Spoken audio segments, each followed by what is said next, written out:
Hai semuanya, gimana kabarnya nih? Semoga tetap waras ya, meskipun hati lagi dibikin jungkir balik kayak naik wahana ekstrem di taman hiburan. Pernah gak sih ngalamin situasi yang super bikin dilema kayak gini? Udah berkeluarga, udah punya pasangan yang, ya lumayan lah ya. Tiba-tiba, duar, muncul seseorang yang tatapannya aja udah bikin jantung kamu salto berkali-kali. Masalahnya, ini bukan cuma sekadar, cakep juga. Atau, wah, nyambung nih diajak ngobrol. Tapi ada rasa yang lebih dalam, lebih intens. Kayak, kamu tuh tiba-tiba ngerasa udah kenal dia dari zaman dinosaurus. Padahal baru ketemu kemarin sore. Atau malah udah kenal lama tapi gak pernah ada perasaan romantis. Sekarang kok ya malah dia yang nongol terus di pikiran. Bahkan pas lagi nyuci piring. Kalau kamu lagi ngalamin kebingungan level akut kayak gini, tarik napas dalam-dalam, tenang. Kamu nggak sendirian kok. Banyak banget yang curhat soal hal serupa, dan di video kali ini kita bakal coba bahas bareng-bareng. Kita kulik dari sisi energi Twin Flame. Siapa tahu kita bisa nemuin pencerahan, biar kamu nggak makin pusing. 7 keliling kayak lagi nyari kunci motor yang hilang. Sebelum makin bingung, coba kita pahami dulu kenapa kejadian kayak gini bisa terjadi. Ini bukan karena kamu tiba-tiba jadi mata keranjang atau kurang bersyukur sama pasanganmu. Bukan juga soal bosan terus cari selingan kayak sinetron azab di TV. Tapi lebih ke urusan energi yang tiba-tiba aktif, kayak kembang api yang meletus di malam hari. Twin Flame sering banget muncul di waktu yang paling gak terduga. Dan ironisnya, kadang justru setelah kita udah nyaman atau bahkan punya komitmen kuat sama orang lain. Timingnya memang suka ngaco, kayak alarm yang bunyi pas lagi mimpi indah. Hal ini bisa terjadi karena beberapa alasan yang mungkin bikin kamu manggut-manggut. Pertama, kamu lagi dalam fase perkembangan jiwa yang lebih dalam. Twin Flame itu sering muncul sebagai alarm buat jiwa kita, nge-trigger pertumbuhan spiritual, dan ngajak kita naik level dalam perjalanan hidup ini. Ibaratnya kayak guru spiritual dadakan yang datang tanpa permisi. Kedua, energi yang tertahan selama ini tiba-tiba aktif. Bisa jadi selama ini kamu terlalu fokus sama rutinitas, kerjaan, atau urusan rumah tangga, sampai nggak sadar ada bagian dari dirimu yang belum terbangun, kayak Sleeping Beauty yang nunggu pangeran, atau Twin Flame buat nyium. Ketiga, ada unfinished business di kehidupan sebelumnya. Nah, ini nih yang agak bikin mikir keras.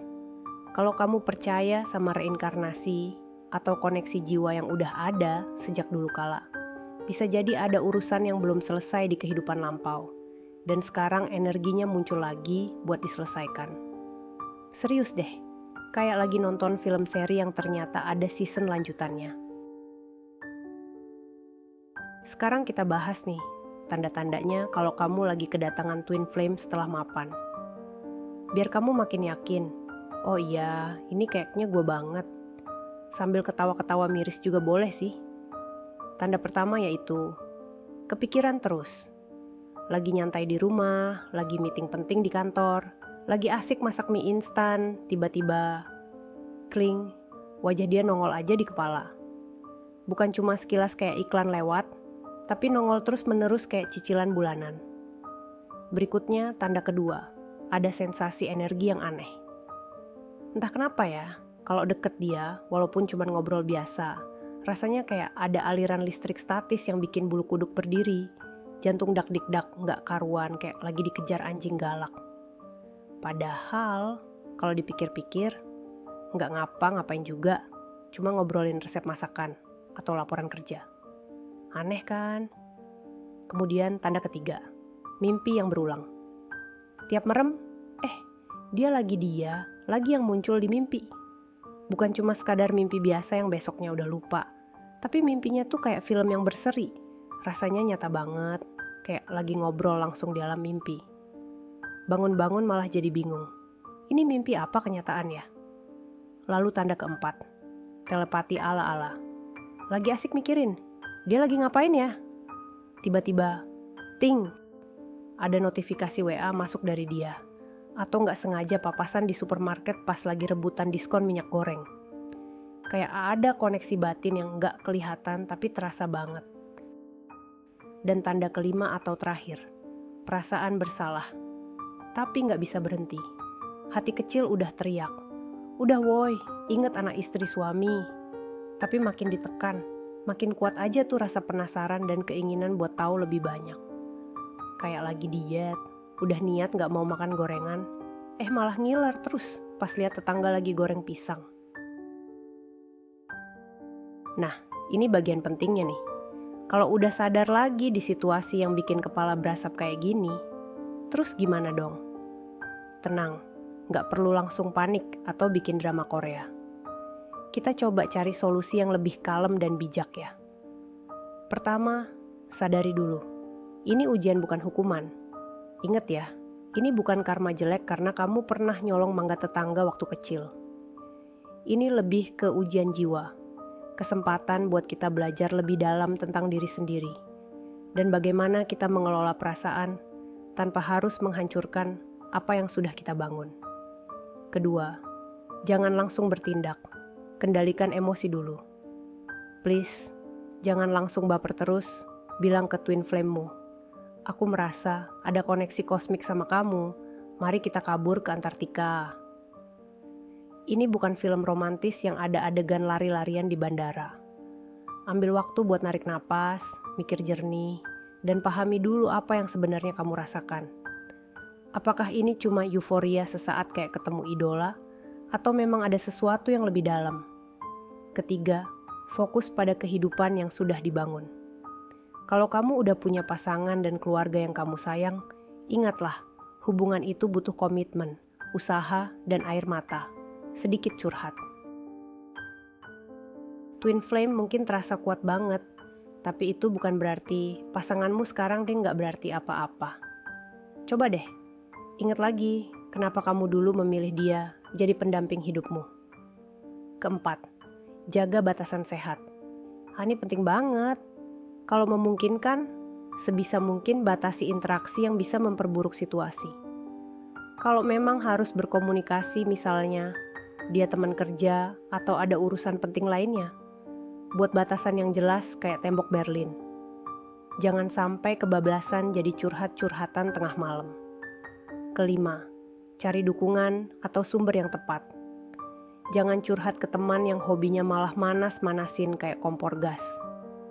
Cari teman, mentor, atau bahkan terapis yang bisa kasih kamu perspektif netral dan membantu kamu berpikir jernih. Atau kamu juga bisa cari komunitas online yang punya pengalaman serupa, tapi tetap hati-hati ya. Keenam, perkuat koneksi dengan diri sendiri. Coba deh, luangkan waktu buat diri sendiri. Meditasi, nulis jurnal, yoga, atau sekadar nyantai sambil dengerin musik bisa membantu kamu lebih memahami apa yang sebenarnya terjadi dalam dirimu, tanpa terpengaruh oleh energi dari luar. Dan ketujuh atau terakhir, ingat, twin flame itu tentang pertumbuhan, bukan drama. Tujuan utama dari hadirnya twin flame dalam hidup kita itu biasanya bukan buat bikin kita lari dari kenyataan atau merusak rumah tangga orang atau rumah tangga sendiri. Ini lebih ke arah pembelajaran jiwa, buat kita jadi pribadi yang lebih baik. Oke, kita realistis aja ya. Kadang perasaan itu memang bandel kayak anak kecil yang tuh gak mau diem. Terus, gimana dong kalau perasaannya ke twin flame ini tetap kuat dan susah dihilangin? Terima perasaan itu tanpa harus bereaksi berlebihan. Jangan coba-coba buat menolak atau melawan perasaan itu kayak aku lagi ngusir lalat. Semakin kamu lawan, biasanya malah makin kuat. Coba terima aja. Oh, oke, aku memang merasakan ini.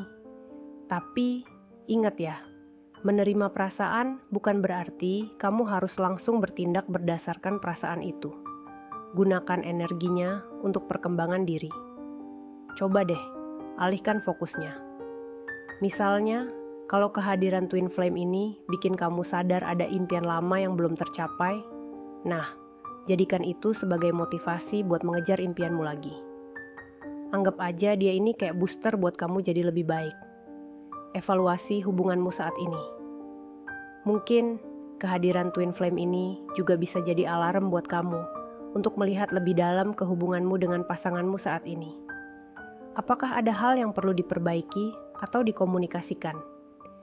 Ini bisa jadi kesempatan buat bikin hubunganmu makin kuat.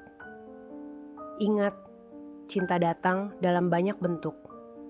Kadang, twin flame itu hadir bukan untuk kita jadikan pasangan hidup, tapi lebih sebagai katalis perubahan, sebagai guru jiwa, atau bahkan sebagai teman yang akan selalu ada di level energi. Intinya, perasaan bingung dan tertarik sama twin flame setelah berkeluarga itu wajar kok. Banyak banget yang mengalaminya. Dan ini bukan berarti kamu orang yang jahat atau nggak setia.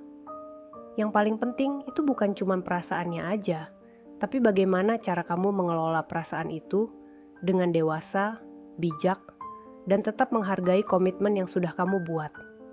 Ingat ya, twin flame itu nggak selalu harus berakhir di pelaminan kok. Kadang, cukup dengan memahami keberadaannya dan menjadikannya sebagai pelajaran berharga dalam perjalanan hidupmu. Nah, gimana nih? Ada yang relate banget sama cerita ini? Jangan malu-malu, tulis di kolom komentar ya. Siapa tahu kita bisa saling berbagi pengalaman dan saling menguatkan. Kalau video ini sedikit banyak membantu kamu buat gak terlalu pusing lagi, jangan lupa like, share ke teman-teman yang mungkin lagi bingung juga, dan subscribe biar gak ketinggalan pembahasan-pembahasan menarik lainnya seputar twin flame dan kehidupan. Terima kasih banyak sudah nonton sampai akhir. Jaga hati dan energi kalian baik-baik ya. Sampai jumpa di video berikutnya.